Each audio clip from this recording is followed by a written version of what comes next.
Ապտամերները ԴՆԹ-ի և ՌՆԹ-ի քիմիական ճանապարհով արհեստական սինթեզված մոլեկուլներ են, որոնք կարող են կապվել որոշ հիվանդությունների հարուցիչ մակրոմոլեկուլների հետ, կանխելով դրանց տարածումն օրգանիզմում։ Մայրբուհի երիտասարդ գիտաշխատող Հովհաննես Իգիթյանն ասպիրանտական աշխատանքի շրջանակում հետազոտում է այս տարրերի միացությունն ու ազդեցությունը վիրուսների վրա։ Քիմիական կապերի հաշվին, ընդհանուր գումարային լիցքի հաշվին կապվում են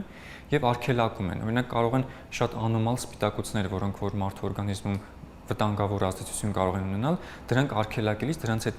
միանալիս արգելակում են տվյալ սպիտակուցի ուրեմն աշխատանքը։ Դրանով անոմալ սպիտակուցը կամ հարուցչի այս դեպքում արգելակումը թույլ է տալիս վտանգավոր էֆեկտներից խուսափել։ Վտանգավոր մոլեկուլներին կապվելու շնորհիվ ապտամերները ձեռք են բերում դեղամիջոցի ազդեցություն, ինչպես հակամարմինները։ Գիտական աշխատանքի այս փուլում Հովհաննեսն ուսումնասիրում է խոզի աֆրիկյան ժանտախտի կանխարգելման ուղիները։ Նորություն է Հայաստանի Հանրապետությունում եւ մենք նպատակ ենք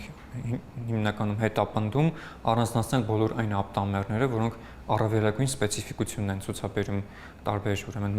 կենսաբանական մակրոմոլեկուլներին կապվելիս։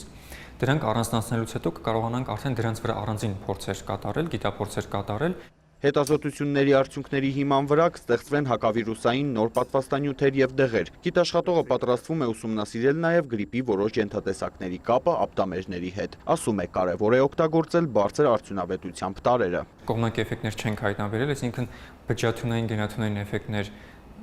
գենաթունային էֆեկտների տենդենսներ կան, բայց դեռևս պետք է հաստատվեն, բայց նկատել ենք հակավիրուսային տարբեր ապտամերների էֆեկտների նվազում, այսինքն բարձր էֆեկտիվություն չունեն որոշ ապտամերներ։ Պետք է ասեմ, որ մենք համագործակցում ենք Գերմանիայի Յենայի համալսարանի մարդու գենետիկայի ինստիտուտի հետ, ունենք միակը Հայաստանում միացյալ լաբորատորիա այդ ինստիտուտի հետ,